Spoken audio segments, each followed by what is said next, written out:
Let's learn how to write Allah Akbar in Arabic. Allah Akbar is a phrase which means Allah is great. For Allah, the first letter is Alif, then Lam. Lam comes again, and then Ha in the end for Allah. And for Akbar, Alif again, then Kaf, then Ba, and then letter Ra. Let's join the isolated shape of Alif, join the half shape of Lam, again the half shape of Lam, join the last shape of Ha, Allah.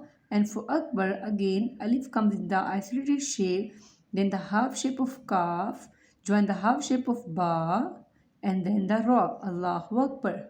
The equivalent for Allahu Akbar in English, the Alif is A, and for Lam it is L, L again, and for Ha it is H. Allah. For Akbar, A comes again as the equivalent of Alif, then for Kaf it is K, and for Ba it is B, and for Ra it is R. Allah Akbar.